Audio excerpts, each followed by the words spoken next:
இந்த 2வது மாதத்துக்குள்ளாக நாம் வெற்றியோடு உள்ளே நுழைய ஆண்டவர் உதவி செய்திருக்கிறார். அதற்காக அவருக்கு கோடி கோடியாக நன்றி செலுத்துகிறேன்.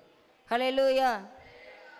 இப்போது நாம் ஒவ்வொரு நாளும் ஒவ்வொரு செகண்டும் கூட அவருடைய பாதுகாப்புக்குள்ள, அவருடைய கரத்தின் நிழலுக்குள்ளாக, அவருடைய பாதுகாப்பின் கோட்டைக்குள்ளாக நாம் இல்லாவிட்டால் வாழவே முடியாது. அப்படிப்பட்ட இந்த உலகத்தில் நாம் வாழ்ந்து கொண்டிருக்கிறோம். இந்த பொல்லாத உலகத்திலே, கோணலும் மாறுபாடுமான உலகத்திலே, குற்றம் குறைகள் நிறைந்த உலகத்திலே, கரைதிரை பிழைகள் உள்ள உலகத்திலே, இப்படிப்பட்ட மோசமான இந்த உலகத்தில் தான் ஆண்டவர் சுடர்களைப் போல பிரகாசிக்க வேண்டும், கரைதிரை பிழையற்ற ஒரு வாழ்க்கை வாழ்ந்து விட வேண்டும், கற்புள்ள கரைபடா கன்னிகைகளாக ஜீவிக்க வேண்டும் என்று சொல்லி நமக்கு வாக்கு கொடுத்திருக்கிறார், நமக்கு கட்டளையும் இட்டிருக்கிறார். ஹல்லேலூயா. இந்த நாளின் தியானத்திற்கென்று கடந்து செல்வோம். சங்கீதம் 46வது அதிகாரம், சங்கீதம் 46:1. சங்கீதம் 46:1.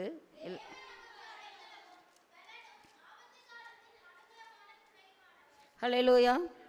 இந்த வேத வசனத்தை நாம் சிறு பிராயம் முதற்கொண்டே ஞாயிறு பள்ளிகளில், இன்னும் VBS நாட்களில் இதை மனப்பாட வசனமாக சிறு வயதிலிருந்தே படித்திருப்போம். இன்றைக்கு நான் எடுத்துக்கொண்ட அந்த வாக்கியமானது தேவன் நமக்கு அடைக்கலம். ஹல்லேலூயா. அடைக்கலம் என்றால் புகலிடம் என்று சொல்லலாம். அடைக்கலம் என்றால் என்ன? புகலிடம். ஹல்லேலூயா. இன்னும் நம்ம வேதத்தில் பார்க்குற போது அதுக்கு நிறையா பெயர்கள் இங்கிலீஷில் சொல்லப்பட்டிருக்கு. ரெஃப்யூஜ், ஷெல்டர், ப்ரொட்டெக்ஷன், அதே போல் அசைலம், ASYLUM என்று சொல்லி அதற்கு நிறையா மீனிங் கொடுக்கப்பட்டிருக்கிறது. அடைக்கலம் என்று சொல்லும்போது நமக்கு சில நெருக்கமான நேரங்களிலே, கஷ்டமான காலங்களிலே நம்மை பாதுகாத்து கொள்ள வேறு இடமே இல்லாத போது நமக்கு கிடைக்கிது பாருங்கள், அதுதான் ரெஃப்யூஜ். ஹல்லேலூயா. இன்னும் உங்களுக்கு புரிய வேண்டும் என்று சொல்ல வேண்டுமென்றால், இந்த பேரிடர் காலங்களில் நீங்கள் பார்த்தீங்கன்னா பூமி அதிர்ச்சிகள், பூகம்பங்கள், வெள்ளப்பெருக்குகள், இதை மாதிரிலாம் இருக்கக்கூடிய காலங்களிலே மக்கள் வீடுகளை இழந்து, தன்னுடைய உடைமைகளை எல்லாம் இழந்து அவர்கள் தவித்து கொண்டிருக்கிற வேளையில் அவர்களுக்காக சில ரெஃப்யூஜஸ், பாதுகாப்பு மையங்கள், அவர்களுக்கு அங்கே தஞ்சம் புகுவதற்கென்று இடங்களை அமைத்து கொடுப்பார்கள். அதுதான் அவர்களுக்கு அடைக்கலம். ஹல்லேலூயா. ஆகவே நம்மை ஆண்டவர் பாவ சேற்றிலிருந்து கழுவி நம்மை தேவ சமூகத்திலே கொண்டு வந்து அவருடைய கூடார மறைவிலே ஒளித்து வைத்திருக்கிறார். ஏன் ஒளிச்சு வச்சிருக்கிறாரு? நம்ம அந்த அடைக்கல பட்டணத்துக்குள்ளாக பத்திரமாக இருக்கணும். ஹல்லேலூயா. அந்த நாட்களில் பார்க்குறோம், லேவியருக்கென்று எத்தனை பட்டணங்களை வச்சுருந்தாங்களாம், எத்தனை அடைக்கல பட்டணங்கள் இருந்துதான், 6 பட்டணங்களை அந்த இடத்துல வைத்திருந்தது பார்க்குறோம். லேவியருக்கென்று அடைக்கல பட்டணங்களை வைக்கணும்னு சொல்லிட்டு ஒரு சட்டம். ஹல்லேலூயா. அப்படியாக நம்ம பார்க்குறோம். அந்த ஆண்டவர் அன்றெல்லாம் அந்த பட்டணங்களை வைத்திருந்தார், பாதுகாப்பு உறைவிடங்களை வைத்திருந்தார். ஆனால் இன்று என்ன அடைக்கலம் என்று பார்த்தோம் என்றால், சிலுவையின் நிழல் தான் நம்ம அடைக்கலம், அவருடைய காயங்கள் தான் நம்ம அடைக்கலம். அந்த கண்மலை, ஞான கண்மலை நமக்காக அடிக்கப்பட்டார், நொறுக்கப்பட்டார், ஆணிகளால் கடாவப்பட்டார். அந்த காயங்கள் தான் நமக்கு இன்னைக்கு அடைக்கலம். அந்த கிளஃப்ட் ஆஃப் த ராக், அந்த கண்மலையின் வெடிப்பில் நாம் தஞ்சம் கொள்ளும்போது எல்லா வகையான பாவ சாப ரோக எல்லாவற்றிலிருந்தும் ஆண்டவர் நமக்கு விடுதலை தருவார். ஹல்லேலூயா. இன்னும் நாம் பார்ப்போம் என்றால், யோவேல் தீர்க்கதரிசன புஸ்தகம் 3ஆம் அதிகாரம் 16வது வசனத்தில் நாம் பார்க்கும்போது அந்த இடத்துல சொல்லப்பட்டிருக்கிறது, அந்த மக்கள் கடைசி நாட்களில், நியாய தீர்ப்பின் நாட்களில் அந்த நாள் மிகவும் பயங்கரமாக இருக்கும். அந்த நாளை ஒருவரும் சகிக்கவே முடியாது. அப்பேற்பட்ட அந்த நாளுக்காக காத்திருக்கும் போது ஆண்டவர் என்ன சொல்கிறாருன்னா, எல்லாரையும் நான் அழிப்பேன், அந்த இடத்துல ரொம்ப பயங்கரமாக வரும் என்றெல்லாம் சொல்லப்பட்டிருக்கிறது. யூதாவுக்கும் எருசலேமுக்கும் உண்டாயிருந்த சிறையிருப்பை நான் திருப்பும் அந்த நாட்களிலும் அந்த காலங்களிலும் அப்படின்லாம் சொல்லும்போது, அவர்களெல்லாம் எப்படி செஞ்சாங்க? தன் குழந்தைகளெல்லாம், ஆண் குழந்தை பெண் குழந்தைகள் எல்லாரையும் என்ன செஞ்சாங்களாம்? விற்று போட்டார்கள் அப்படின்லாம் சொல்லப்பட்டிருக்கிறது. இப்படியெல்லாம் அந்த செய்த அந்த நாட்களில் நீங்கள் பார்த்தீங்கன்னா என்ன சொல்கிறாருன்னா, 7வது வசனத்தில் 3:7, இதோ நீங்கள் அவர்களை விற்று போட்ட அவ்விடத்திலிருந்து நான் அவர்களை எழும்பி வர பண்ணி நீங்கள் சரி கட்டினதை உங்கள் தலையின் மேல் திரும்படி செய்து என்று சொல்லி பார்த்தீங்கன்னா எல்லாம் சொல்கிறாரு. எல்லாரும் நீங்கள் வாங்க போர் செய்ய எல்லாரும் கிளம்புங்க அப்படின்னு சொல்லிட்டு என்ன சொல்கிறாரு, 16வது அதிகாரத்தில் 16வது வசனத்தில் 2வது பாகம், ஆனாலும் கர்த்தர் தமது ஜனத்துக்கு அடைக்கலமும் இஸ்ரவேல் புத்திரருக்கு அரணான கோட்டையுமாய் இருப்பார். ஹல்லேலூயா. அந்த எல்லாமே அந்த இடத்துல மழுங்கி போயிடும், மங்கி போயிடும். சூரியன் சந்திரன் எல்லாமே இருண்டு போகும். எல்லாம் எப்படி இருந்தாலும் சரி அந்த இடத்துல பாருங்க சொல்லியிருக்குது, எருசலேமிலிருந்து சத்தமிடுவார், வானமும் பூமியும் அதிரும். அந்த நாட்கள் அவ்வளோ பயங்கரமான நாட்களாக இருக்கும். மல்கியா தீர்க்கதரிசன புஸ்தகத்தில் அதான் வாசிக்கிறோம். சூளையை போதுகளை எரிகிற நாள். அந்த நாளை சகிப்பவன் யார்? பலசாலி முதற்கொண்டு மனங்கசந்து அழுவான் என்றெல்லாம் அந்த நாளை குறித்து சொல்லப்பட்டிருக்கிறது. அப்போது அந்த இடத்துல பார்க்குறோம், அப்படி இருக்கும்போது ஆனாலும் கர்த்தர் ஜனத்திற்கு அடைக்கலமும். இந்த இடத்துல 1வது வசனத்தில் பார்த்தோம், சங்கீதக்காரன் என்ன சொல்கிறாரா, தேவன் நமக்கு அடைக்கலம் என்று சொல்லி அவர் எல்லாத்துக்கும் பொதுவாக அதை சொல்லியிருக்கிறார், காமனாக சொல்கிறார். தேவன் நமக்கு அடைக்கலம். இந்த இடத்துல பார்க்குறோம், தேவன் தமது ஜனத்துக்கு அடைக்கலம். இதுவும் பொதுவாகத்தான். ஆனால் என்ன சொல்லியிருக்குது, நமக்குன்னு சொல்லும்போது ஜென்டைல்ஸ் பீப்புள், அவருடைய சொந்த ஜனங்கள் எல்லாரையும் குறிக்கும். இங்கே இஸ்ரவேல் ஜனங்களுக்கு ஸ்பெஷலாக என்ன செய்கிறாராம், தமது ஜனத்திற்கு அடைக்கலமாக இருக்கிறார். ஹல்லேலூயா. யாரெல்லாம் அவருடைய ஜனமாக நான் ஆண்டவருடைய ஜனம் என்று சொல்லிக்கொள்கிறார்களோ அவர்களுக்கு ஃப்யூச்சரில் சொல்லப்பட்டிருக்கிறது. எதிர்காலம் ஆசீர்வாதமாக இதை சொல்லப்பட்டிருக்கிறது. வருகையின் காலத்தையும் நியாய தீர்ப்பின் பள்ளத்தாக்கிலே என்றெல்லாம் இந்த இதில் நம்ம பார்க்குறோம். அதெல்லாம் வரும்போது அவங்க என்ன செய்கிறாங்களாம், 14வது வசனம் பாருங்கள், யோவேல் 3:14, நியாய தீர்ப்பின் பள்ளத்தாக்கிலே ஜனங்கள் திரளாக இருக்கிறார்கள், நியாய தீர்ப்பின் பள்ளத்தாக்கிலே கர்த்தரின் நாள் சமீபமாக இருக்கிறது. இப்போ எங்கே ஆண்டவர் அவர்களுக்கு அடைக்கலமாக இருக்கிறாரா, நியாய தீர்ப்பின் பள்ளத்தாக்கிலே. ஹல்லேலூயா. நம்ம இன்னைக்கு தியானித்தோம், மரண இருளின் பள்ளத்தாக்கிலே நான் நடந்தாலும் என்று சொல்லி அழகாக பாடணும்.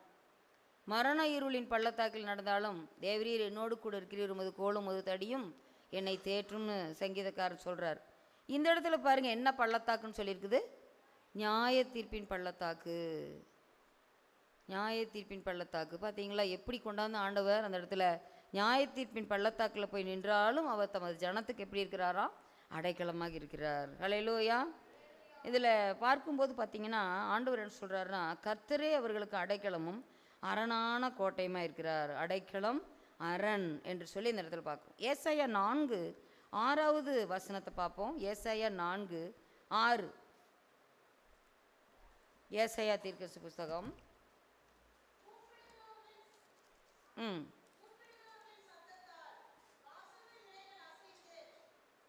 4:6, பகலிலே வெயிலுக்கு நிழலாகவும் பெருங்காற்றுக்கும் மழைக்கும் அடைக்கலமாகவும் மறைவிடமாகவும் ஒரு கூடாரம் உண்டாயிருக்கும். ஹல்லேலூயா. பகலிலே வெயிலுக்கு நிழல், பெருங்காற்றுக்கும் மழைக்கும் அடைக்கலம். ஹல்லேலூயா.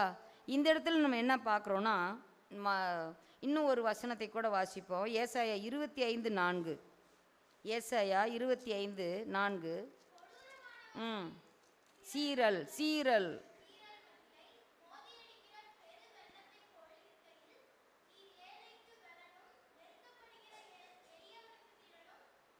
பெருவெள்ளத்துக்கு தப்பும் அடைக்கலமும் வெயிலுக்கு உதவும்.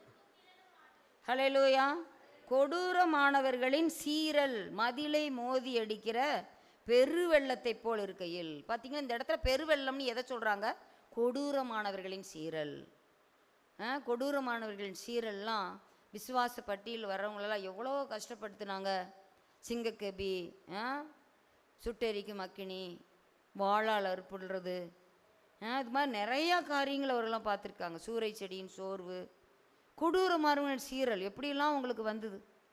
அப்போது அப்படி வரும்போது ஆண்டவர் என்ன செய்கிறாராம் அந்த இடத்துல, நீர் ஏழைக்கு பெலனும் ஏழை என்று சொல்லும்போது பார்த்திங்கன்னா ஆவியிலே எளிமையுள்ளவர்கள். ஏழைன்னு சொன்னால் நம்ம பணக்காரன்னா ஆண்டவர் இல்லையான்னு சொல்ல முடியாது. ஏழை என்றால் இந்த உலகத்தில் செல்வந்தர்கள் என்று சொல்லி அதற்கு ஆப்போசிட்டு ஏழைன்னு சொல்லுவாங்க. ஆனால் இந்த இடத்துல நம்ம ஆவியில் கர்த்தருக்குள்ளாக நாம் ஏழ்மையாய், தாழ்மையாய், பணிவாய், அவருக்கு முன்பாக யோக்கியமாய், சாந்தமாய் அப்படி இருக்கிறவர்களுக்கு பேர் தான் ஏழை. அவர் ஏழைக்கு பெலனும். ஏன்னா மற்றவங்கள்ட்ட எதுக்கும் வம்பு தும்பு எதுக்கும் போக மாட்டாங்க. ஆண்டவர் தான் எனக்கு எல்லாம், எனக்கு படைபலமோ பணபலமோ எதுவும் பணபலமோ எதுவும் இல்லை, நீங்கள் தான் அப்படின்னு சொல்லிட்டு இருக்கிறாங்க பாருங்க, அவங்க தான் ஏழை. அப்படி எல்லாரும் எழும்பினாலும் உன் பக்கத்தில் 1000 பேர் உன் வலதுபுறத்தில் 10,000 பேர் விழுந்தாலும் அது உன்னை அணுகாது. உன் கண்களால் மாத்திரம் நீ இதை பார்த்து துன்மார்க்கு இருக்கும் பலனை காண்பாய்.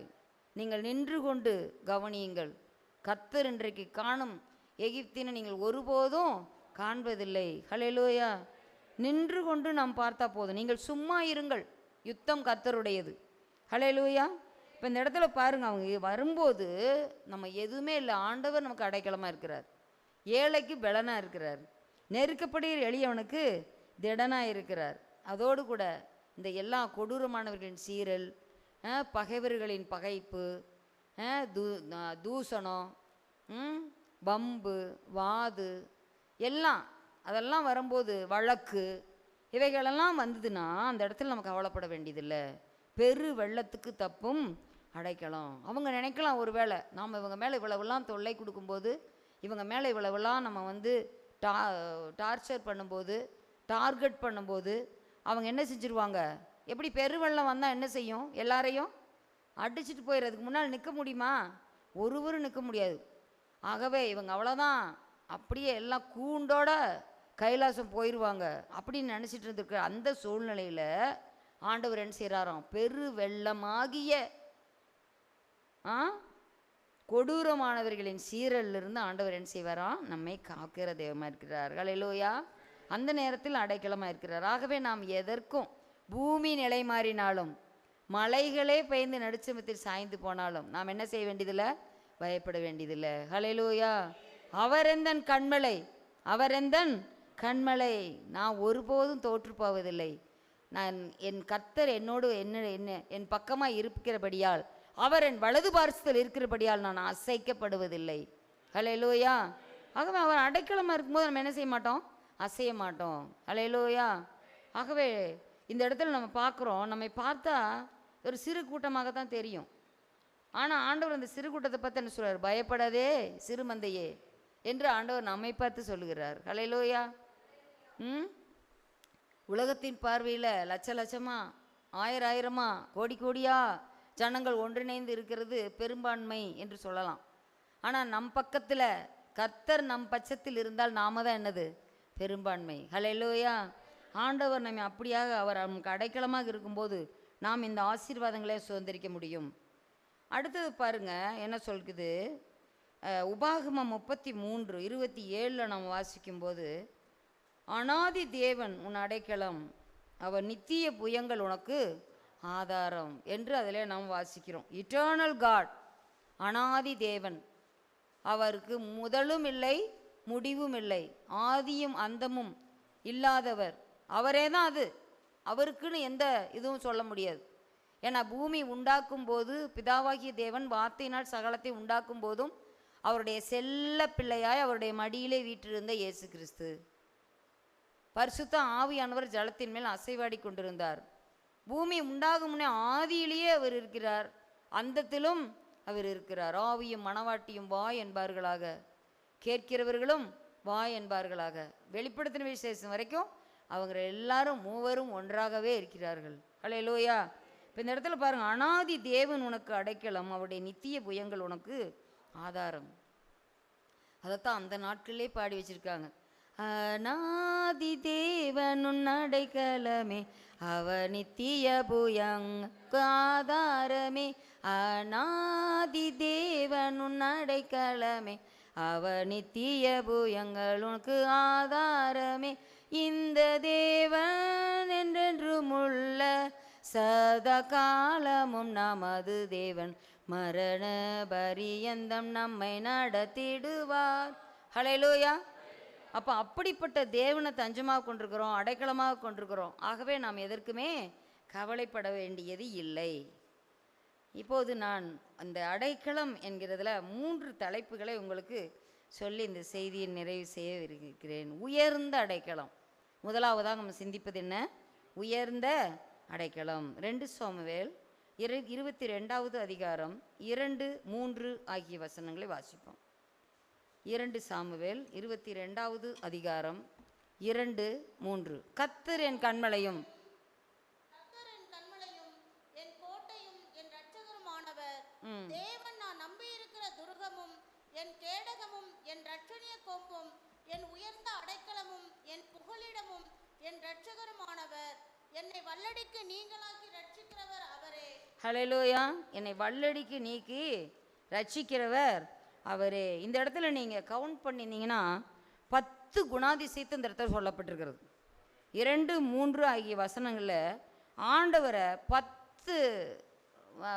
10 விதமாக வர்ணிக்கிறார் தாவீது. இந்த இடத்துல பார்க்குறோம், சவுலுக்கு தப்பி தான் இந்த இடத்துல இந்த வசனங்கள் வாசிக்க. சத்ரு வாகிய சவுல் அவரை துரத்தி வேட்டையாடுகிற போது இந்த இடத்துல அவருக்கு முன்பாக ஆண்டவர் அந்த முதல் வசனத்தை பாருங்க. கர்த்தர் தாவீதை அவனுடைய எல்லா சத்துருக்களின் கைக்கும் சவுலின் கைக்கும் நீங்களாக்கி விடுவித்த போது அவன் கர்த்தருக்கு முன்பாக பாடின பாட்டு. ஹல்லேலூயா. சந்தோஷமாக இருக்கிறவன் சங்கீதம் பாடக்கடவன் சொல்லியிருக்குது. அப்போது அவர் வெற்றியை தரும்போது என்ன செய்கிறாங்க? அங்கே ஒரு ஹாப்பி வருது, உடனே பாடுறாங்க. மோசே மிரியாம் அவங்கெல்லாம் போயிட்டுருக்கும்போது ஆண்டவர் ஊற்று தண்ணீரை காமிச்சார். அவங்களுக்கு தண்ணி இல்லாத போது அந்த இடத்துல பொங்கி வந்தது பார்த்து உடனே என்ன பாடுறாங்க? ஊற்று தண்ணீரே தேவாவியே. அவங்க நம்ம பாடுற மாதிரி அந்த இடத்துல அந்த தண்ணீரை பார்த்த உடனே அவங்க எல்லோரும் சொல்கிறாங்க. அதே போல் கடலை கடந்தவர் ஒரு சந்தோஷம், அங்கேயும் ஒரு பாட்டு பாடுறாங்க. அதே போல் தெபோராலும் பாராக்கும் அவங்கெல்லாம் சென்று சிசராவை வெற்றி பெறும்போது அந்த இடத்துல தெபோரால் பாட்டு பாடுறாங்க. அவ்வளோ அண்ணால் என்ன செய்கிறாங்க? குழந்தையை பெற்றெடுத்து சாமுவேலை ஈன்றவுடன் அந்த 1 சாமுவேல் 2ஆம் அதிகாரத்தில் பார்த்தீங்கன்னா அவங்க என்ன செய்கிறாங்க? அண்ணால் ஒரு பாட்டு பாடுறாங்க. ஹல்லேலூயா. கர்த்தர் எனக்கு எல்லாவற்றையும் செய்தார். அப்போ மரியாள் பாருங்கள், இயேசுவின் தாய், இது முதல் எல்லா சந்ததியிலையும் என்னை பாக்கியவதி என்பார்கள் என்று சொல்லிட்டு என்ன செய்கிறாங்க? என் ஆத்துமா கர்த்தரை மேம்படுத்துகிறது என்று சொல்லி அந்த இடத்துல அந்த பாட்டு பாடுறாங்க. ஆத்துமா கர்த்தரை துதிக்கின்றதே, எந்த நாவியும் அவரில் கழிக்கின்றதே என்று சொல்லி அழகாக அந்த பாடலை பாடுறாங்க.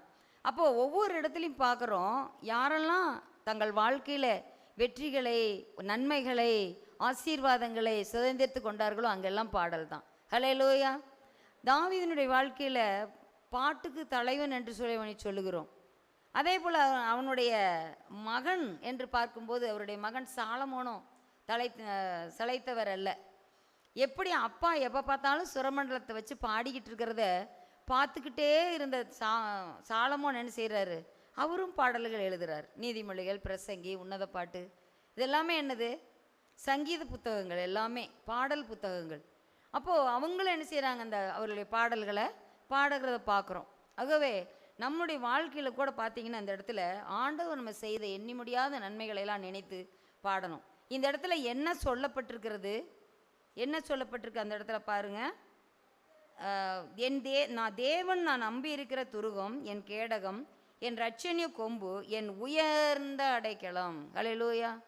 தேவன் நமக்கு அடைக்கலம், வெறும் வெள்ளத்துக்கு தப்பும் அடைக்கலம், இதெல்லாம் பார்த்தோம். இந்த இடத்துல பார்க்குறோம் உயர்ந்த அடைக்கலம். ஹல்லேலூயா. அது ரொம்ப முக்கியம். உயர்ந்த அடைக்கலம். அடைக்கலங்க நிறையா இருக்கலாம். இந்த உலகத்தில் பெரிய பெரிய கனதனவான்கள், தலைவர்கள், அவங்கெல்லாம் ஒரு சில அடைக்கலத்தை கொடுக்கலாம். ஆனால் ஆண்டவர் கொடுக்குற அடைக்கலம் எப்படிப்பட்ட அடைக்கலம்? உயர்ந்த அடைக்கலம். ஹல்லேலூயா. ஆகவே அப்படிப்பட்ட உயர்ந்த அடைக்கலத்தை நோக்கி பார்க்கணுன்னா நம்ம என்ன செய்யணும்? உயர்ந்த தேவனை நோக்கி பார்க்கணும். ஒத்தாசி வரும் பர்வதத்தை நோக்கி பார்க்கணும். பூமிக்குரியவைகள் எல்லாம் மேலானவைகளையே நாடுங்கள் என்று சொல்லி மேலானவைகளை நோக்கி பார்க்கணும். ஏன்னா பரத்திலிருந்து, உயர்வான இடத்திலிருந்து தான் நமக்கு நன்மையான ஈவுகள், பூர்ணமான வரங்கள் எல்லாமே அங்கிருந்து தான் வருது. ஹல்லேலூயா. அப்படிப்பட்ட ஆசீர்வாதத்தை ஆண்டவர் நமக்கு தந்து நம்மை ஆசீர்வதிப்பாராக. ஹல்லேலூயா. அதனால தான் நம்ம பாடுறோம், என் உயர்ந்த வாசஸ்தலம் அதுவே என் பூரண சீயோனே என்று சொல்லி நம்ம பாடுறோம். உயர்ந்த வாசஸ்தலம், ஹல்லேலூயா, உயர்ந்த அடைக்கலம் என்று சொல்லி நம்ம பார்க்குறோம். சத்துரு ஆகிய சவுலுக்கு நீங்களாகி விடுவித்த போது அவர் பாடுறார். எங்கே இருக்கிறாங்களாம்? அவர் ஆலயத்தில் இருந்து. ஹல்லேலூயா. 7வது வசனத்தை பாருங்க, 22:7. எனக்கு உண்டான நெருக்கத்திலே கர்த்தரை நோக்கி கூப்பிட்டு என் தேவனை நோக்கி அபயமிட்டேன். தமது ஆலயத்திலிருந்து என் சத்தத்தை கேட்டார். என் கூப்பிடுதல் அவர் செவிகளில் ஏறிற்று. ஹல்லேலூயா. ஆலயத்தினோட முக்கியத்துவம் பாருங்க. எல்லா இடத்துலையும் கூப்பிடலாம். தாவீது ஒவ்வொரு முறை போருக்கு செல்லும் போதும் அங்கே போய் அந்த தேவ சமூகத்தில் போய் அவன் கேட்காம விசாரிக்காம ஆண்டவோட சமூகத்திலிருந்து பதில் பெற்றுக்கொள்ளாமல் அவர் சென்றதே இல்லை. ஹல்லேலூயா. அப்படியாக தேவ சமூகத்திலிருந்து எனக்கு ஒத்தாசை வரும் பர்வதம், என் ஆலயத்திலிருந்து எனக்கு ஆண்டவர் என் சத்தத்தை கேட்பார், என் கூப்பிடுகிற நாளிலே எனக்கு ஆண்டவர் பதில் தருவார். ஹல்லேலூயா. ஆலயத்தை குறித்து அவருக்கு ரொம்ப சந்தோஷம். ஆலயத்துக்கு போவோம் வாருங்கள் என்று எனக்கு அவர்கள் சொன்னபோது என்று சொல்லியெல்லாம் பார்க்குறோம். ஹல்லேலூயா. அப்போ நாமும் என்ன செய்யணும்? நமக்கு நெருக்கமான காலங்களில் நம்மளுக்கு அடைக்கலம் வேணும்னா நம்ம என்ன செய்யணும்? ஆலயத்தில் இருந்து அபயமிட வேண்டும். ஹல்லேலூயா. ஆலயத்திலிருந்து அபயம்னா கட்டிடமாகிய ஆலயம் இருக்குது, நம் சரீரமாகிய ஆலயம். நம்ம ஆலயம் ஆண்டவரை நோக்கி கூப்பிடுவதற்காக பயன்பட வேண்டும். இந்த சின்ன ஆலயம் ஆண்டவரை நோக்கி கதற வேண்டும். ஹல்லேலூயா. ஏன்னா வடக்கிலும் தெற்கிலும் மேற்கிலும் கிழக்கிலும் வனாந்திர திசையிலிருந்து ஜெயம் வராது. ஹல்லேலூயா.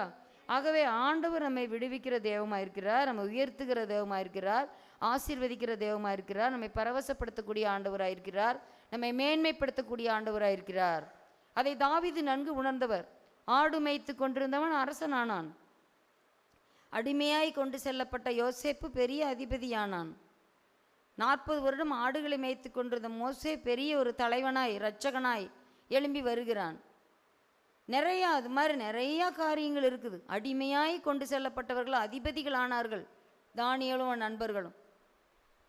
அந்நிய தேசத்தழகிய மோவாபிய ஸ்திரீ பெரிய ஒரு ஜீனியாலஜிலேயே வரக்கூடிய ஒரு தாவீதுக்கு மூதாதையாக வரக்கூடிய ஒரு பாக்கியத்தை பெற்றாள். அனாதையாக இருந்த எஸ்தர் பெரிய ராஜாத்தியாக உயர்த்தப்பட்டாள். இத்தனை மேகம் கொண்ட திரளான சாட்சிகள் எதற்காக எழுதப்பட்டிருக்கின்றன? நாம் இவைகளிலிருந்து நாம் ஆறுதலும் தேறுதலும் ஒரு நம்பிக்கையும் நாம் பெற்றுக்கொள்வதற்காகத்தான் எழுதி வச்சிருக்கிறாங்க. நம்ம விசுவாசத்தை வர்த்திக்க செய்வதற்காக, விசுவாசம் வளருவதற்காக, பொங்கி வழியத்தக்கதாக இந்த காரியங்கள் நமக்காக கொடுக்கப்பட்டிருக்கிறது. ஹல்லேலூயா. ஆகவே இந்த இடத்துல பார்க்குறோம், 2 சாமுவேல் 22:19 அதிகாரத்திலே 40 நாளிலே எனக்கு எதிரிட்டு வந்தார்கள், கர்த்தரோ எனக்கு ஆதரவாக இருந்தார். ஹல்லேலூயா. அவருடைய அடைக்கலத்தில் இருக்கும்போது நமக்கு ஆறுதல் உண்டு, ஆதரவு உண்டு. எனக்கு வேறு எதுவுமே இல்லை, நீர் தான் எனக்கு ஆதரவு, இந்த உலகத்தில் வேறு எதுவுமே இல்லை, நீங்கள் தான் எனக்கு ஆதரவு என்று சொல்லி நாம் ஆண்டவரை தஞ்சமாக கொண்டிருக்கிற போது ஆண்டவர் எப்போதும் ஆதரவு கரத்தை நீட்டும்படிக்காகவே அவர் காணப்படுகிறார். கர்த்தருடைய கை குறுகி போகவில்லை, அவருடைய செவி மந்தமாகவும் இல்லை. நாம் கூப்பிடும்போது அவர் கரம் நீட்டி நம்மை இழுக்கிற தெய்வமாக இருக்கிறார், நம்மை கை தூக்கி எடுக்கிற தெய்வமாக இருக்கிறார். ஹல்லேலூயா. அப்படிப்பட்ட இந்த தேவன் சங்கீதம் 59:9 கூட நம்ம வாசிக்கும்போது தேவனே எனக்கு உயர்ந்த அடைக்கலம் என்று அதிலே சொல்லுகிறார். தேவனே எனக்கு உயர்ந்த அடைக்கலம். 62வது சங்கீதம் 6வது வசனத்திலே நம்ம பார்க்கும்போது என் உயர்ந்த அடைக்கலம் என்று சொல்லி அந்த இடத்துல தாவீது சொல்லுகிறதை பார்க்கிறோம். ஏன்னா அந்தளவுக்கு தேவனை அனுபவிச்சிருக்கிறார். அந்தளவுக்கு தாவீது தேவனை அனுபவித்து எழுதியிருக்கிறார். ஏதோ ஒருவர் சொல்வதை கேட்டு சொல்வதல்ல, ஒருவருக்கு செய்ததை பார்த்து சொல்வதல்ல, தன் வாழ்க்கையிலே தன் கண்கூடாக தன் வாழ்க்கையிலே அவர் கண்கூடாக அவருடைய வாழ்க்கையிலே பார்த்ததை சொல்லுகிறார், அனுபவித்ததை சொல்லுகிறார். ஆகவே அப்படிப்பட்ட தேவன் இன்றைக்கும் மாறி போகவில்லை. தேவன் நேற்றும் இன்றும் என்றும் மாறாதவர் இருக்கிறார். ஆகவே அந்த தேவன் இன்றைக்கு அவரை உயர்த்தின தேவன், அவருக்கு உயர்ந்த அடைக்கலமாக இருந்த தேவன் நமக்கும் உயர்ந்த அடைக்கலமாக இருக்கிறார். ஹல்லேலூயா. அந்த அடைக்கலத்துக்குள்ளாக நாம் ஏறி நம்ம அமர்ந்து கொள்ள வேண்டும். ஹல்லேலூயா. கங்காரு எல்லாம் பார்த்துருப்பீங்க. அது என்ன செய்யுது, தன் குட்டியை மற்ற விலங்குகள்லாம் வெளியே தான் அப்படியே வச்சுருக்கோம். கோழி கூட என்ன செய்யும், ஏதாவது பருந்தோ காகமோ வந்துருச்சுன்னா ஒரு சவுண்டு கொடுக்கும், செட்டைகள் மறைவில் வைத்துக்கும். ஆனால் இது என்ன செய்யும், எங்கே போனாலும் எப்படி வேகமாக தாண்டினாலும் என்ன பண்ணும், அப்படியே அதனுடைய பவுச் அதுக்குள்ளே என்ன செய்யும், அதுக்குள்ளே அந்த குட்டி போய் உள்ளே உட்காந்துக்கும். அதை வச்சுக்கிட்டே தான் எல்லா இடத்துக்கும் தாண்டி போகும். ஹல்லேலூயா. அன்றைக்கி கடந்த நாட்களில் நானும் தம்பி ஜாய்ஸும் உட்காந்து ஒரு பார்த்துட்டு இருந்தோம், மீன்கள்லாம் எப்படி தன்னுடைய குஞ்சுகளை காப்பாற்றுதுன்னு சொல்லிட்டு. அதில் ஒரு மீன் பார்க்கும்போது பார்த்திங்கன்னா கூட்டமாக அதுக்கு கூடவே செஞ்சிட்ருக்குது. அந்த தாய் மீனும் ஏதாவது ஒரு எதிரி மீன் அதை பிடிக்கிறதுக்கு அதற்கு அது உணவாக கொள்ளக்கூடிய மீன் பக்கத்தில் வந்ததுன்னா இப்படி வாய் அது திறக்குது, எல்லா குஞ்சுகளும் உள்ளே போயிடுது அவங்க அம்மா வயத்துக்குள்ளே.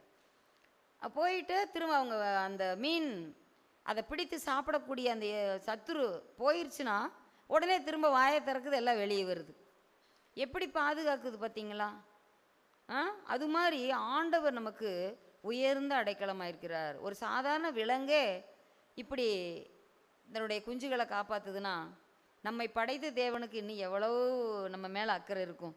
ஹல்லேலூயா. இப்போ பார்க்குறோம், ஒரு காசுக்கு 2 அடைக்கலான் குருவி விற்கிறாது கேள்விப்பட்டிருக்கிறோம். ஆனால் ஆண்டவர் சொல்கிறாரு மத்தேயு 10:31, நீங்கள் இவைகளை பார்க்கலும் விசேஷமானவர்கள், நீங்கள் இவைகளை பார்க்கலும் விசேஷமானவர்கள் அப்படின்னு சொல்கிறார்.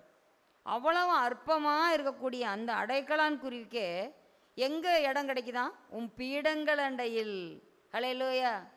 உன் பீடத்தண்டையிலே அடைக்கலான் குருவிகளுக்கு கூடும், தகவலான் குருவிகளுக்கு கூடும் கிடைத்ததே என்று சொல்லப்பட்டிருக்கிறது. ஹல்லேலூயா.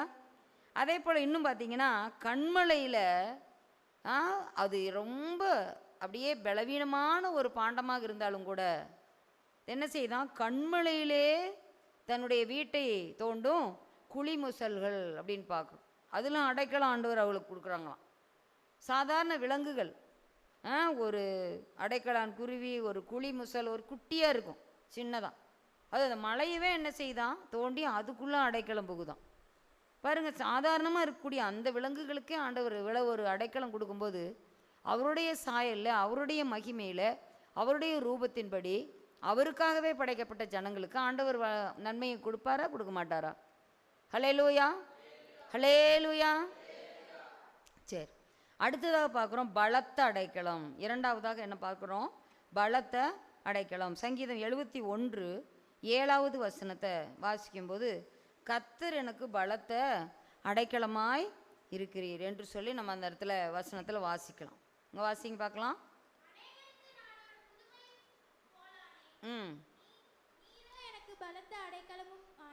நீரோ எனக்கு பலத்த அடைக்கலம்.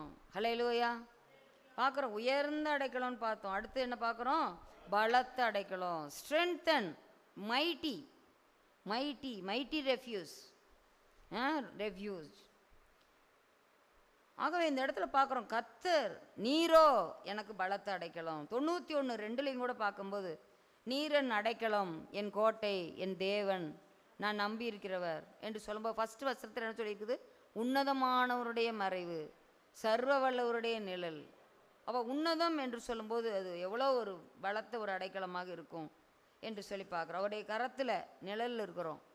அந்த அடைக்கலம், பலத்த அடைக்கலம் சொல்லும்போது ஆண்டவர் நமக்கு யாரை நம்மளுக்கு காவலுக்கு வைக்கிறார், பலத்த தூதர்கள். ஹல்லேலூயா. உன் கால்கள் இடராதபடிக்கு அவர்கள் உன்னை தங்கள் கைகளில் ஏந்தி கொண்டு போவார்கள். உன் கால்கள் சறுக்காதபடி வழுக்காதபடி ஆண்டவர் உன்னை காப்பார். இப்படியெல்லாம் நம்ம வேதத்தில் நம்ம வாசிக்கிறோம்.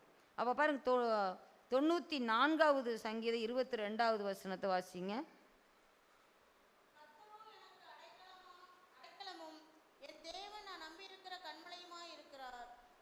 ஹல்லேலூயா. அப்போ கண்மலை, நான் நம்பி இருக்கிற கண்மலை, கண்மலைன்னு பலம்தான். ஹல்லேலூயா. அவர் அடைக்கலமாக இருக்கிறார். இந்த இடத்துல நம்ம பார்க்கிற போது யாருக்கெல்லாம் அப்படி பலத்த அடைக்கலமாக இருந்தார் என்று சொல்லி பார்க்கிற போது, இஸ்ரவேலர்கள் அந்த இடத்துல பார்வோன் ரொம்ப அவங்கள நொறுக்குறாங்க, அடிக்கிறாங்க. அதே போல் என்ன செய்ய, பார்வோன் அவனை ரொம்ப சேதப்படுத்துகிறான் எல்லாரையும்.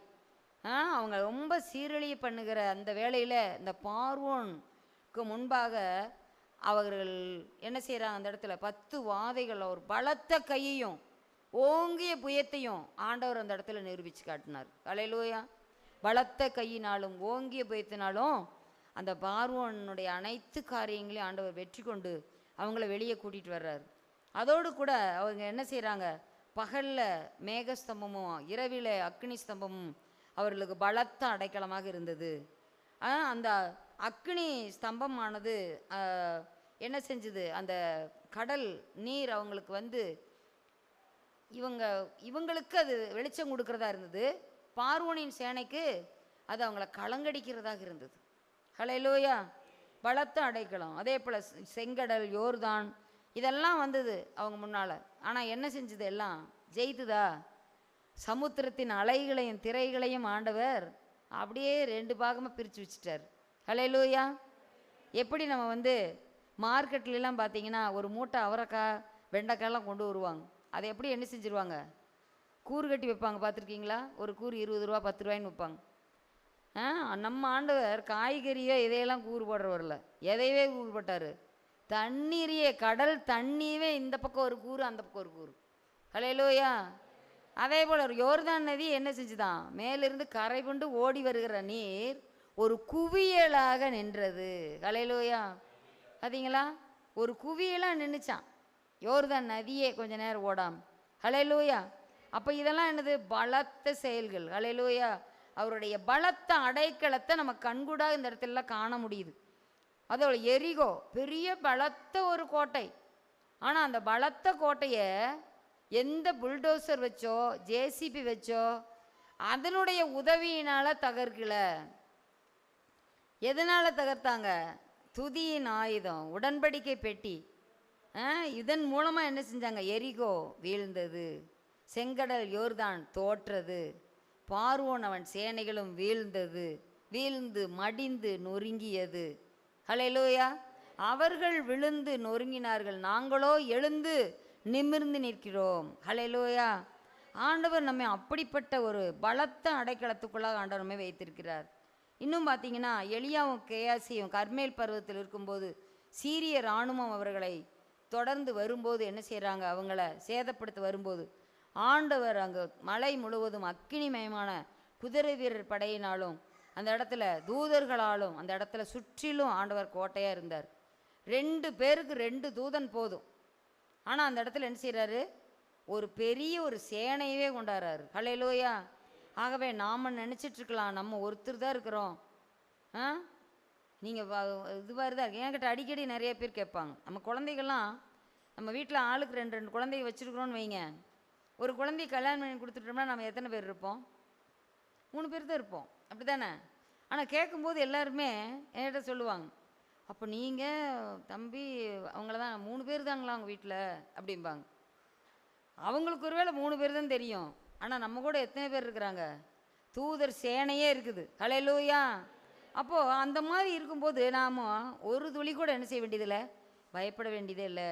ஒரு நாள் நாங்களாம் சின்ன வயசில், நான் 3ஆம் வகுப்பு படித்து கொண்டிருக்கும்போது எங்களுக்கு விரோதமாக ஒரு மனிதன் வந்து எழும்பி ஒருவர் சொல்கிறத கேட்டுட்டு வந்து சண்டைக்கு வந்து நின்றுட்டு இருந்தாங்க. நல்ல மதுபானம் அறிந்து விட்டு வந்து பேசிகிட்டு இருந்தா. அப்படி எங்கள் வீட்டுக்கு நாங்கள் காம்பவுண்டே போடல, வீடு இருக்குது, சுற்றிலையும் நிலங்கள் இருக்குது, செடி கொடிகளில் வச்சுருக்குறோம். வர்றதுன்னா அப்படியே நேரில் வந்து எங்களை என்ன வேணாலும் செய்யலை. நான், அக்கா, அம்மா 3 பேர் தான் அப்போ வீட்டில் இருக்கிறோம். இப்போ நாங்கள் 3 பேர் இருந்து நல்லா ஜெபம் பண்ணிவிட்டு பேசாமல் வீட்டில் அப்படியே இருக்கிறோம். அம்மா தைரியமாக சொல்கிறாங்க, உனக்கு தைரியம் இருந்தால் தாண்டி இங்கே வந்து பேசு அப்படிங்கிறாங்க எங்கள் அம்மா. அவருக்கு ஒரு காலடி கூட அங்கே நிலத்தில் வந்து வைக்கிறதுக்கு அவங்களுக்கு ஆண்டவர் விடலை. எங்களுக்கு ரொம்ப ஆச்சரியமாக இருந்தது. அப்போ என்ன, நம்ம எல்லையை சுற்றிலும் யார் இருக்கிறா? ஆண்டவர் இருக்கிறார். ஹல்லேலூயா. அடுத்த நாளே எந்த சகோதரன் வந்து அந்த இடத்துல கத்திக்கிட்டு இருந்தாங்களோ அதே சகோதரன் எங்கள் அம்மா கிட்ட, டீச்சர் என்னை மன்னிச்சுக்குங்க, நான் ஏதோ அவங்க எனக்கு குடி வாங்கி கொடுத்து என்னை இது மாதிரி பேச வச்சாங்க, தயவு செய்து என்னை மன்னிச்சுக்குங்க அப்படி சொல்லிட்டு அதுக்கு அடுத்த நாளே மன்னிப்பு கேட்டார். ஹல்லேலூயா. ஆகவே ஆண்டவர் நம்ம பட்சத்தில் இருக்கும்போது யாருமே நம்மளை நெருங்க முடியாது. நம்ம ஒவ்வொருவரை சுற்றிலும் அக்கினி கோட்டை இருக்கும். ஹல்லேலூயா. நம்ம எங்கு போனாலும் எங்கு வந்தாலும் நம்ம அதனால தான் நம்ம சொல்கிறோம், ஆண்டவரே உம்முடைய சமூகம் எங்களோடு கூட இருக்கட்டும், உம்முடைய பிரசன்னம் எங்களோடு கூட இருக்கட்டும் அப்படின்னு. அதனால தான் நம்ம சொல்லிட்டு போகிறோம். ஹல்லேலூயா. நம்ம ஜெபம் பண்ணிட்டு போகிறதே அதுக்காகத்தான். அப்போ தூதர்கள் அந்த இடத்துல அவங்க காவலாக இருக்கிறார்கள். ஹல்லேலூயா. அப்போ அந்த மாதிரி ஆண்டவர் என்ன செய்கிறார்? பலத்த அடைக்கலமாக இருக்கிறார்.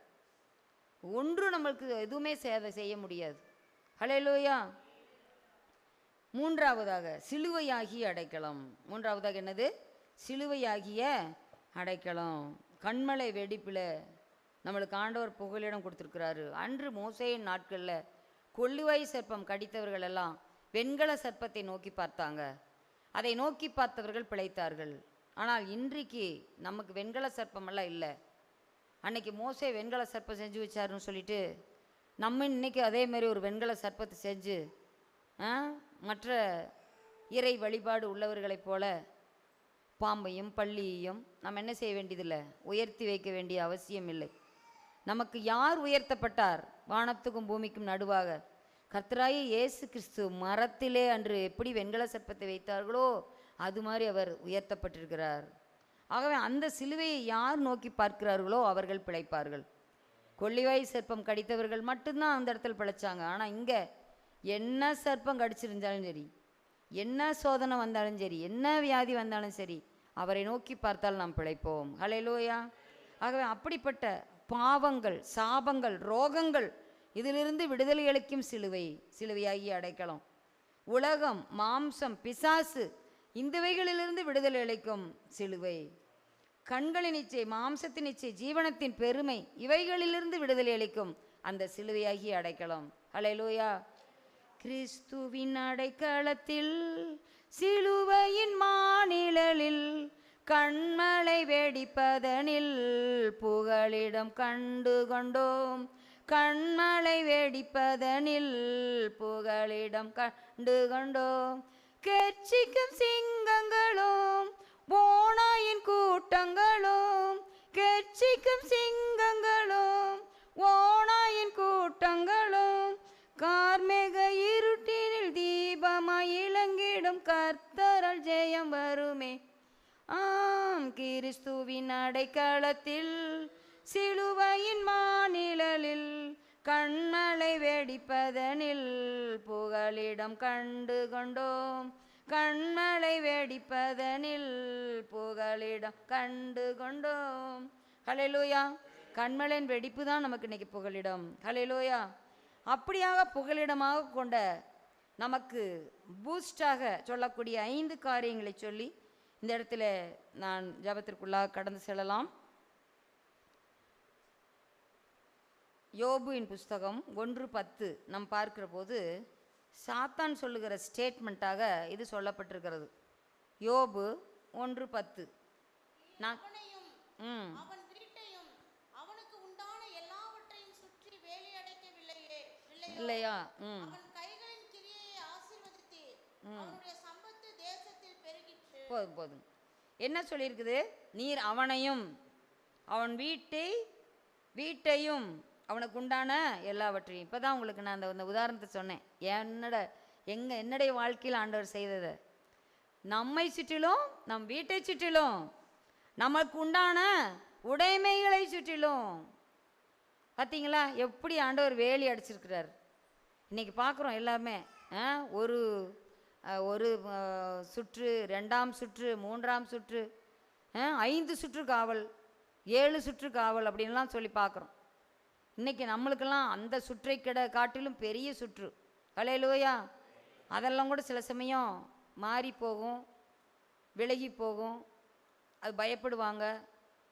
அது எல்லா இடத்துலையும் எல்லாம் அது பாதுகாப்பாக இருக்குன்னு சொல்ல முடியாது. ஆனால் ஆண்டவர் பாருங்கள் சாத்தான் அதற்கு சாத்தான் கர்த்தருக்கு பிரியத்துமா, யோபு விருதாவாகவா தேவனுக்கு பயந்து நடக்கிறான்? நீர் அவனையும் அவன் வீட்டையும் அவனுக்கு உண்டான எல்லாவற்றையும் சுற்றி வேலியடைக்கவில்லையோ? கேள்வி கேட்குறான். வேலியடைக்கவில்லையோ? ஆண்டவர் நம்மை சுற்றி வேலி அடைத்திருக்கிறார். உன் மதில்கள் எப்போதும் எனக்கு முன்பாக இருக்கிறது ஆண்டவர் சொல்கிறார். ஹல்லேலூயா. உன்னை என் உள்ளங்கையிலே வரைந்து வைத்திருக்கிறேன். ஹல்லேலூயா. உன்னை தொடுகிறவன் என் கண்மணியை தொடுகிறான். ஹல்லேலூயா. அப்படிப்பட்ட தேவனை தான் நம்ம தஞ்சமாக கொண்டிருக்கிறோம். ஆகவே யோபுவுக்கு ஆண்டவர் வேலி அடைத்து வைத்திருந்தார். அப்போது இந்த இடத்துல சொல்கிறாரு, இந்த இடத்துல பாருங்கள், ஆனாலும் உடைய கையை நீட்டி அவனுக்கு உண்டானவைகள் எல்லாம் தொடுவீரானால் அப்பொழுது அவன் உமக்கு முகத்துக்கு எதிரே உம்மை தூசிக்கானோ பாரும். கர்த்தர் சாத்தானை நோக்கி, இதோ அவனுக்கு உண்டானவைகளை எல்லாம் உன் கையில் இருக்கிறது, அவன் மேல் மாத்திரம் உன் கையை நீட்டாதே என்றார். அப்பொழுது சாத்தான் கர்த்தருடைய சந்நிதி விட்டு புறப்பட்டு போனான். அப்போ அதுக்கு மேலே வர்ற காரியங்கள்லாம் நமக்கு தெரியும். எல்லாம் ஒரே நாளில் அதை அறிவிக்கிறதுக்கு மட்டும் ஒருத்தனை மட்டும் விட்டு வச்சுருக்குறாங்க. நான் ஒருவன் மாத்திரம் வந்திருக்கிறேன், நான் ஒருவன் மாத்திரம் இருக்கிறேன் அப்படின்னு சொல்லிட்டு. ஹல்லேலூயா. நம்ம சில சமயங்கள் நம்மளையும் கூட ஆண்டவர் மீந்திருக்கிற ஜனமாக நம்ம ஒருவரை தான் அந்த கிராமத்தில் வைத்திருக்கலாம். ஆனால் நம்ம என்ன செய்யணும்? சொல்ல வேண்டியதை போய் சொல்லணும். இந்த எச்சரிப்பின் வார்த்தைகளை சொல்லணும், ஆசீர்வாதத்தின் வார்த்தைகளை சொல்லணும், அவருடைய கட்டளைகளையும் கற்பனைகளையும் சொல்லணும். இந்த இடத்துல இந்த தெருவில் ஏன் அவரே என்னை மட்டும் உயிரோடு வச்சுருக்கிறீங்க, என்னை ஏன் உங்களுடைய பிள்ளையாக தெரிஞ்சிருக்கிறீங்க என்று சொல்லி, நான் ரட்சிக்கப்பட்டது இன்னும் பலரை ரட்சிப்பதற்காக, ரட்சிப்புக்குள்ளாக நடத்துவதற்காக. நான் இன்று கர்த்தருடைய ஆசீர்வாதத்தை பெற்றிருக்கிறேன் என்றால் அந்த ஆசீர்வாதத்துக்குள்ளாக அநேகரை கொண்டு வருவதற்காக. காக்கா பாருங்க, ஏதாவது உணவை கண்டுருச்சுன்னா அது காக்கான்னு கத்தாமல் என்ன செய்யாது? சாப்பிடவே கூடாது. அம்மா சாப்பிடாது. அந்த சின்ன பிள்ளைங்க சின்ன வயசில் அழகாக ஒரு பாட்டு ரைமிங் பாடுவாங்க. கனத்த மூக்கு காக்கா, கழுத்த நீட்டு சோக்கா, இனத்தை எல்லாம் கூப்பிடு, இந்தா சோறு சாப்பிடு என்று சொல்லி, மணி அடித்தால் வந்திடு, மாங்காய் எனக்கு தந்திடுன்னு ஒரு பிள்ளை பாடுவாங்க, சின்ன குட்டி பிள்ளைங்க. அப்போ இது என்ன செய்யணும்? இனத்தையெல்லாம் கூப்பிடும். இன்றைக்கி நம்ம இனத்தையெல்லாம் நம்ம கூப்பிடுறோமா? காக்காய்க்கு இருக்கிற அறிவு நமக்கு இருக்குதா? இனத்தை கொஞ்சம் கூப்பிடு. நம்மளுக்கு ஆண்டவர் ஆகாரத்தை, ஆவிக்குரிய ஆகாரத்தை ஆண்டவர் நமக்கு ஒவ்வொரு நாளும் தர்றாரு. நம்ம எல்லாம் விருந்தாளிகளை கூப்பிட்டு நல்லா பிரியாணி, வடை, பாயாசம், பச்சனம் எல்லாத்தோட சாப்பாடு கொடுப்போம். ஆனால் அந்த ஆவிக்குரிய மண்ணாவை கொடுக்குறோமா? அதுதான் முக்கியம். ஆவிக்குரிய மண்ணா வேறு எங்கேயும் கிடைக்காது. அந்த மண்ணாவை கொடுக்கறதுக்கு தான் ஆண்டவர் நம்ம வைத்திருக்கிறார். ஹல்லேலூயா. இல்லை அந்த எப்படி நம்ம உங்களால் கொடுக்க முடியல அந்த மண்ணாவை, என்ன பண்ணணும்? வீட்டில் சமைக்க முடியல, எங்கே போகிறோம்? ஹோட்டலுக்கு போகிறோம். வாங்க கடையிலே போய் சாப்பிட்டுக்கலாம் அப்படின்னு சொல்லிட்டு என்ன செய்கிறோம்? கூட்டிகிட்டு போகிறோம். அது மாதிரி நம்ம என்ன செய்யணும்? நம்ம தனிப்பட்ட முறையில் அவங்களுக்கு ஆவிக்குரிய மண்ணாவை கொடுக்க முடியலனா எங்கே கூட்டிகிட்டு வரணும்? சர்ச்சு தான் ஆவிக்குரிய மண்ணா கொடுக்குற ஹோட்டல். ஹல்லேலூயா. ஆகவே அந்த இடத்துக்கு நம்ம கூட்டிகிட்டு வரும்போது அவங்களுக்கு என்ன செய்யலாம்? ஆவிக்குரிய ஆகாரத்தை கொடுக்கலாம், வகை வகையாக கொடுக்கலாம். ஹல்லேலூயா. ஆகவே அந்த இடத்துல எல்லாம் ரெடியாக இருக்கும். சூடான அப்பங்கள் ரெடியாக இருக்கும். ஹல்லேலூயா. சமூகத்து அப்பங்களை பொறுக்கிக் கொள்ள அவர்களையும் என்ன செய்யணும்? கொண்டு வர வேண்டும். ஹல்லேலூயா. ஆகவே நாம் அப்படிப்பட்ட ஒரு காரியத்தை நாம் செய்யும்போது ஆண்டவர் நம்மை ஆசீர்வதிப்பார். நம்ம யோபுக்கு ஆண்டவர் சுகம் தந்தார்னா அந்த இடத்துல எதுக்கு? அவன் நிதானமாக பேசினான். தன் மனைவியை கூட என்ன செய்கிறான்? கடிந்து கொள்கிறான். அந்த இடத்துல பாரு, நீ பைத்தியக்காரி மாதிரி பேசாத. அப்படி கூட அவன் என்ன செய்யலை? நீ தூசித்து வேணா நீ ஜீவனை விடு, நான்லாம் விட மாட்டேன் அப்படிலாம் சொல்லலை. அந்த வார்த்தையை அவர் சொல்லவே இல்லை. ஆனால் பாருங்கள், இப்படி பேசின அந்த அம்மாவை பின்னால் எங்கேயுமே நம்ம வாசிக்கவே முடியாது. அந்த ஒரே இடத்துல தான் அந்த அம்மா வர்றாங்க. அதுக்குமே அவங்க சைலண்ட் ஆகிட்டாங்க. ஓ, இந்த மனுஷனை அசைக்க முடியாது, இந்த மனுஷனை அசைக்க முடியாது. அவன் கண்மலையாகிய கிறிஸ்துவின் மேலே தன் வீட்டை வச்சிருக்கிறான். கர்த்தர் கொடுத்தார், கர்த்தர் எடுத்தார்னு ஸ்ட்ராங்காக இருக்கிறான்ப்பா. நானே இல்லைனாலும் அவர் என்ன செஞ்சுருவார்? வாழ்ந்துருவார் ஆண்டவருக்காக அப்படின்னு சொல்லிட்டு நம்ம கப் சிப்புன்னு சைலண்ட் ஆகிட்டாங்க. ஹல்லேலூயா. ஒருவேளை பின்னால் அவங்களுக்கு குழந்தை குட்டிகள்லாம் பிறந்த வரவு, அவங்க வளர்ந்த வரவு எந்த அளவுக்கு அவங்க துதிச்சிருப்பாங்கன்னு தெரியாது. அந்த அம்மா உண்மையாலுமே ரொம்ப துதிச்சிருப்பாங்க, ஆண்டவரை மகிமைப்படுத்தியிருப்பாங்க. ஹல்லேலூயா. ஆகவே நம்மளுடைய வாழ்க்கையில் ஆண்டவனுக்கு அடைக்கலமாக கொள்ளும்போது அவர் நம்மை வேலி அடைக்கிறார். அடுத்தது 6 கிதியோன் பார்க்கும்போது, நியாயாதிபதிகள் 6:2 நம்ம பார்க்கும்போது, மீதியானியர் இஸ்ரவேல் ஜனங்களை விட பலத்து போகிறாங்க. அப்போ இவங்கெல்லாம் என்ன செய்கிறாங்கன்னா, தங்களுக்கு ஏற்ற ஒரு அடைக்கல அடைக்கலங்களை உருவாக்கிக்கிறாங்க. அடைக்கல இடங்களை, மலைகள், குன்றுகள், அங்கெல்லாம் போய் என்ன செஞ்சுக்கிறாங்க? தங்கிக்கிறாங்க. அப்படி ஒரு அடைக்கலத்தில் தான் கிதியோன் என்ன செய்கிறாரு? கோதுமைகளை தூற்று கொண்டிருக்கிறார். அப்போ அந்த இடத்துல தான் ஆண்டவர் என்ன செய்கிறார்? அந்த இடத்துல அந்த கிதியோனை பார்த்து, பராக்கிரமசாலியை கர்த்தர் உன்னோடு இருக்கிறார், ஒருவனை முறியடிப்பதை போல நீ மீதி அணியற முறியடிப்ப அப்படின்னு சொல்லிட்டு அந்த இடத்துல ஆசீர்வாதத்தை கொடுக்குறாரு. அப்போது அந்த கிதியோன் எல்லாருக்கும் எதற்குமே பயப்படாமல் அந்த அடைக்கலத்துக்குள்ளாக அவன் இருந்ததுனால பயப்படல. அப்போ ஆண்டவருடைய அடைக்கலத்துக்குள் நம்ம இருக்கும்போது என்னமே செய்யவிடலை, பயப்பட வேண்டியதில்லை, எதிரிகளுக்கு பயப்பட வேண்டியதில்லை, சத்துருவின் கோட்டையை கண்டு பயப்பட வேண்டியதில்லை. ஹல்லேலூயா. அப்போ ஆண்டவருடைய அடைக்கலத்துக்குள்ளாக வாழ்ந்த, வேலிக்குள்ளாக வாழ்ந்த யோபுக்கு அவன் வாழ்க்கையில் திரும்பவும் சுகத்தை பெற்றுக்கொண்டான். கிதியோனை பார்க்குறோம், ஆண்டவருடைய அடைக்கலத்துக்குள் அவன் இருந்தனால வெற்றியை பெற்றுக்கொண்டான். ஹல்லேலூயா. நமக்கு ஆண்டவர் சுகம் தருகிறார். அடுத்து இரண்டாவதாக வெற்றி அந்த அடைக்கலத்தில். ரூத் புத்தகம் 2ஆம் அதிகாரம் 12வது வசனத்தில் வாசிக்கும்போது நம்ம அதிகமாக அநேக தடவை அதை நம்ம தியானிச்சிருக்கிறோம். கர்த்தர் உனக்கு கட்டளையிடுவாராக. இஸ்ரவேலின் தேவனாகிய கர்த்தருடைய செட்டைகளின் கீழ் அடைக்கலமாய் வந்த உனக்கு அவராலே நிறைவான பலன் கிடைப்பதாக என்றார். நிறைவான பலன். அதோடு கூட அவள் பழைய வாழ்வு அப்படியே அழிந்து போனது. இப்போ அந்த இடத்துல என்ன கிடைக்குது? அந்த செட்டைகளுக்குள் வந்துட்டா ஒரு புது வாழ்வு கிடைக்குது. ஹல்லேலூயா. புது வாழ்வு தந்தவரே, புது துவக்கம் தந்தவரே, நன்றி நன்றி என்று சொல்லி நிச்சயமாக ரூத்தம்மா பாடியிருப்பாங்க. ஹல்லேலூயா. இப்போ பாருங்கள், அவங்க செட்டைகளுக்குள்ளாக அந்த அடைக்கலமாக வந்த உனக்கு நிறைவான பலன். ஹல்லேலூயா. அப்போ பாருங்கள், அந்த இடத்துல ஒரு புது வாழ்வு அந்த இடத்துல கிடைக்குது. அதே போல் ஒரு சுகம்னு சொல்லும்போது இன்னொரு பாயிண்ட் கூட இப்போ திடீர்னு ஞாபகம் வந்தது. மல்கியா புத்தகத்தில் பார்க்கும்போது நீதியின் சூரியன் ஆகியாவது அதன் செட்டைகள் நிழல்லே ஆரோக்கியம் உண்டு. ஹல்லேலூயா. அப்போது இந்த செட்டைகளின் நிழலுக்குள்ளாக வந்த இவளுக்கு புது வாழ்வு கிடச்சிது. அதே போல் ஒரு செட்டை நீதியின் சூரியனை செட்டைகளுக்குள்ளே வரும்போது ஆரோக்கியமும் நமக்கு உண்டு. ஹல்லேலூயா. அதே போல் நோவா பார்க்குறோம். ஆதியாகமம் 6ஆம் அதிகாரம் 18லேருந்து 21 வரைக்கும் நம்ம வாசிக்கும்போது எல்லா ஜனங்களும் அழிந்து போனார்கள், எல்லா விலங்குகளும் அழிந்து போனது, எல்லா செடி கொடிகளும் அழிந்து போனது, ஒலிவ மரத்தை தவிர எல்லாமே அழுகி போயிடுச்சு. அப்போ திரும்ப எப்படி முளைச்சிது அப்படின்னா என்ன? அதனுடைய விதைகளெல்லாம் என்ன செஞ்சுருக்கும்? இருக்கும். அதில் திரும்பவும் செடி கொடிகளாக வளர்ந்துருக்கும். அதே போல் இவங்க 3 மகன்கள் 3 மருமக்கள்மார், அவங்கள் மூலமாக திரும்பவும் என்ன செஞ்சுது? ஜனங்கள் பழுகி பெருகினார்கள். ஹல்லேலூயா. இந்த இடத்துல பார்க்குறோம், அந்த பேழையாகிய அடைக்கலம், பேழையாகிய அடைக்கலத்துக்குள்ளாக நீயும் உன் 3 குமாரரும் குமாரரின் மனைவியும் 8 பேர் நீங்கள் பேழைக்குள்ளே உள்ள பிரவேசியுங்கள். அதோடு விலங்குகள், பறவைகள், ஊரும் பிராணிகள் எல்லாமே என்ன செய்ய? ஜோடு ஜோடாக பேழைக்குள் பிரவேசிக்க செய் என்று சொல்லி அந்த அடைக்கலமாகி அந்த பேழை அவர்களுக்கு என்ன தந்தது? ஜீவன் தந்தது. ஹல்லேலூயா. ஜீவன் கிடைத்தது அந்த அடைக்கலத்துக்குள்ளாக. இப்போ பேழையாகிய சபைக்குள்ளாக, பேழையாகிய கர்த்தரின் கரத்துக்குள்ளாக யாரெல்லாம் நம்ம வந்து விடுகிறோமோ அவர்களுக்கு ஜீவன் உண்டு. ஹல்லேலூயா. நித்திய ஜீவன் அளிப்பேன் என்பதே அவர் நமக்கு செய்த வாக்குத்தத்தம். ஹல்லேலூயா. இப்போ வாக்கு செய்தவர் மாறிடார். வாக்குத்தத்தம் தந்தவர் ஒருபோதும் அவர் மனம் மாற மாட்டார். சொன்னதை செய்யாமல் இருக்கவே மாட்டார். அதை சொன்னதை செய்வார், செய்வதை தான் சொல்வார். ஹல்லேலூயா. ஆகவே அப்படிப்பட்ட தேவனை நம்ம தஞ்சமாக கொண்டிருக்கிறோம். ஆகவே இன்றைக்கே நம்ம அந்த பேழைக்குள்ளாக, நம்ம அடைக்கலத்துக்குள்ளே வந்துடணும். நம்ம குடும்பம் மாத்திரமல்ல, அந்த அடைக்கலத்துக்குள்ளாக எல்லாரையும் கொண்டு வரணும். நம்ம ஒருவேளை நம்ம பார்க்குறோம், மிருகம்பழுளை தும்பருமையில் தொல்லை அப்படின்னு சொல்கிற ஒரு பாட்டு இருக்குது. அது மாதிரி இந்த உலகத்தில் மிருகத்தை போல வாழக்கூடிய ஜனங்கள் இருக்கலாம்.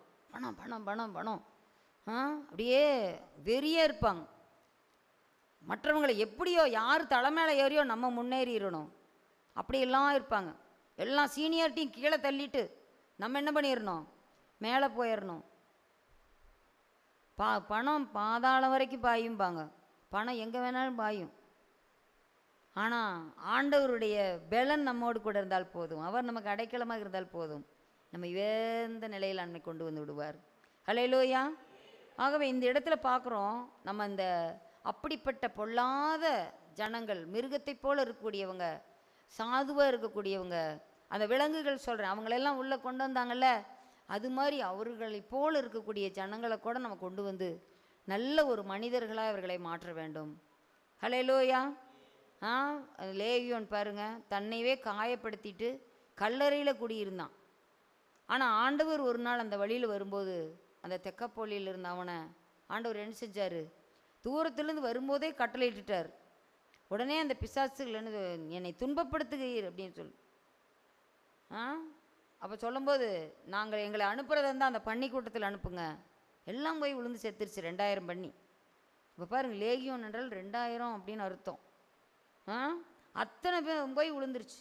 ஆனால் அதுக்கப்புறம் அவன் செய்தது என்ன? அது வரைக்கும் வஸ்திரம் இல்லாமல் இருந்தான். இன்றைக்கி என்ன செஞ்சான்? வஸ்திரம் தரித்தவனாய், புத்தி தெளிந்தவனாய் தேவனுடைய பாதத்தில் உட்கார்ந்துருந்தான். இயேசுவின் பாதத்தருகே உட்கார்ந்திருந்தான் என்று சொல்லி பார்க்குறோம்.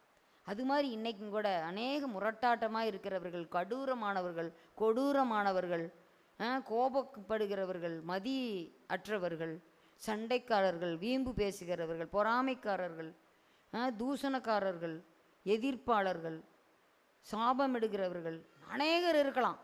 குடியனும் போஜன பிரியருமா இருக்கிறவர்கள் எல்லாம் இருக்கலாம். ஆனால் ஆண்டவர் நினைத்தா அவங்க தேவ சந்நிதியில் வந்து உட்கார முடியும். ஹல்லேலூயா.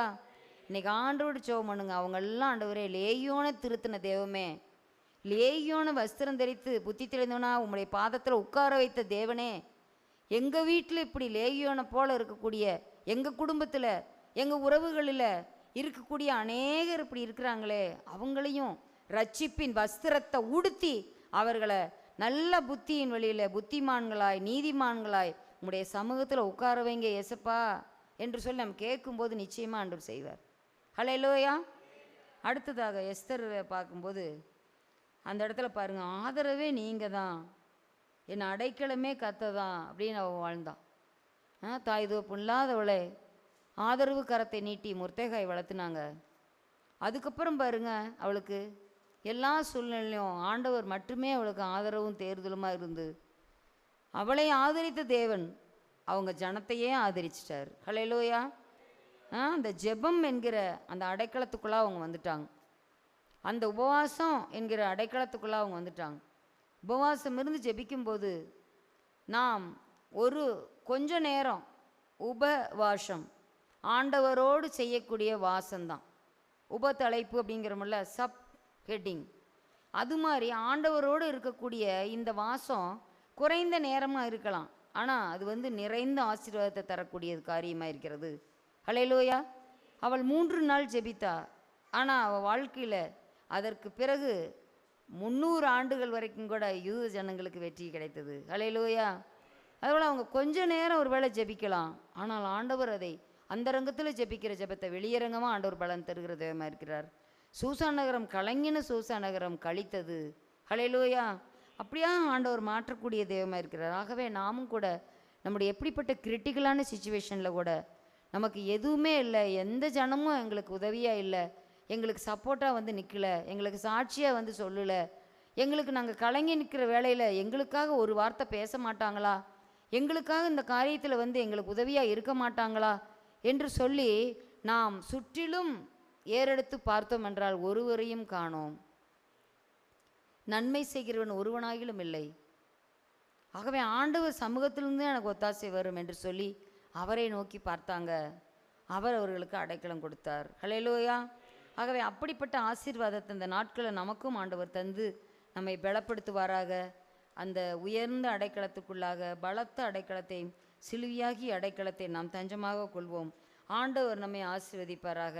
ஆண்டவர் நம் வாழ்க்கையில் என்றென்றும் அடைக்கலமாக இருந்து அந்த அடைக்கல பட்டணத்துக்குள்ளாக, அடைக்கலத்துக்குள்ளாக, கண்மலையின் வெடிப்புக்குள்ளாக நாம் அங்கேயே நாம் பத்திரமாக இருக்கணும். அதை விட்டு நாம் வெளியே வந்தோம்னா போச்சு, அவ்வளோதான். ஒரு குழந்தை, ஒரு கோழி குஞ்சு இருக்குது, செட்டைகளுக்குள்ளே இரு அப்படின்னு அந்த தாய் சொன்னா அப்படியே இருக்கணும். இல்லை நான் இன்னும் கொஞ்சம் அந்த இடத்துல போய் நான் அதெல்லாம் என்னை காப்பாற்றிக்குவேன், நான் கழுவுதுன்னு நான் ஓடி போய் ஒளிஞ்சுக்குவேன் அப்படின்னு அது தாந்தோண்டித்தனமாக போச்சுன்னா என்ன ஆகும்? என்னை பாதுகாக்கிறதுக்கு எனக்கு தெரியும் அப்படின்னு சொன்னால் அவ்வளோதான், முடிஞ்சுது. இன்றைக்கி நிறைய பேர் அப்படித்தான் இந்த உலகத்தில் ஜீவிச்சிட்ருக்குறாங்க. நிறையா விசுவாச மார்க்கத்தாரே, நானே தனியாக ஜெபம் பண்ணிக்குவேன், ஆலயத்தில் வந்து தான் ஜெபம் பண்ணுமா? நான் வீட்லேயே ஜெபம் பண்ணுவேன். நானும் அங்கே வீட்லேயே விரதம் இருந்து ஜெபம் பண்ணுவேன் அப்படின்லாம் சொல்கிற அநேகரை பார்க்குறோம். அநேகருடைய ஸ்தோத்திர பலத்தினால் அந்த இடத்துல கிருபை பெருகும். ஹல்லேலூயா. ஒருவருடைய பாரத்தை ஒருவர் சுமக்கக்கூடிய இடம் இது. ஒருவருடைய கண்ணீரை அவர் தன்னுடைய கண்ணீரை போல தன்னுடைய பாரத்தை போல நினைத்து ஏறெடுக்கும் ஜெபம். ஹல்லேலூயா. எஸ்தர் தனியாக ஜெபம் பண்ணியிருக்கலாமே, ஏன் தாதிமாரை கூப்பிட்டு வச்சு ஜெபம் பண்ணா? நீங்களும் யூதர்களும் எனக்காக போய் ஜெபம் பண்ணுங்கள் ஏன் முர்தகாய்ட்ட எஸ்தர் சொன்னாங்க? தானியேல் நண்பர்களும் ஏன் உபவாசம் இருந்து எல்லாரும் சேர்ந்து ஜெபம் பண்ணாங்க? நினிவேயின் மக்கள் எல்லாரும் ஒரு சட்டமே போட்டு நீங்கள் அனைவரும் ஜெபம் பண்ணுங்க, பால் குடிக்கிற குழந்தை முதற்கொண்டு ஆடு மாடு எதுக்கும் தண்ணி காட்ட வேண்டாம், வைக்கப்புல் போட வேண்டாம், எதுவுமே செய்ய வேண்டாம், எல்லாரும் சேர்ந்து ஜெபம் பண்ணுங்க, ரட்டுடுத்தி சாம்பலில் உட்காருங்க. எதுக்கு சொன்னாங்க? அந்த இடத்துல அப்போ தான் அந்த ஜெபத்தினால வெற்றி கிடச்சிது. ஹல்லேலூயா. அப்போ எந்த வாழ்வு துளிர்க்கும்? சுக வாழ்வு சீக்கிரத்தில் துளிர்க்கும். ஹல்லேலூயா. அப்படியாக நம்ம சுக வாழ்வு தேவையா?